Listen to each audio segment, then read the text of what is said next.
Hello everyone, universal law of gravitation उस पर पूछा गया ये क्वेश्चन है 2025 का। जरा क्वेश्चन पहले देख लीजिए। Two particles of equal mass m move in a circle of radius r under the action of their mutual gravitational attraction.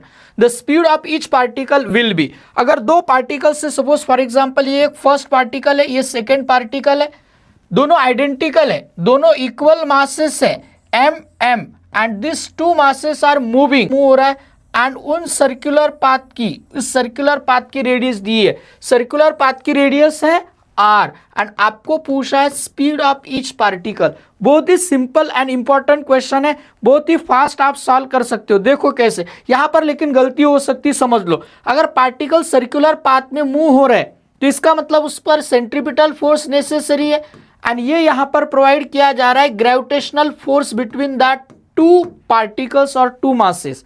अब ग्रेविटेशनल फोर्स का फॉर्मूला तो हमें पता है, जी पहला मास m1 दूसरा मास m2, तो m1 m2 आइडेंटिकल है तो m स्क्वायर अपॉन, यहां गलती हो सकती है माय डियर स्टूडेंट, ये डिस्टेंस बिटवीन टू मासेस होता है। ग्रेविटेशनल फोर्स में डिस्टेंस बिटवीन टू मासेस जो 2r है, देखो रेडियस r है but distance between two masses 2r है, तो 2r डिस्टेंस स्क्वायर। एंड जब आप सेंट्रीपिटल फोर्स लिखेंगे, centripetal force acting on any one particle mv square upon r यहां पर रेडियस है, यहां पर यही गलती हो सकती है, रेडियस है यहां डिस्टेंस है। अगर आपको एक बार ये समझ में आ गया तो आप एक्यूरेटली आंसर फाइंड कर सकते हैं। देखो gm square upon 2r square, तो मुझे फाइंड करना है v स्क्वायर।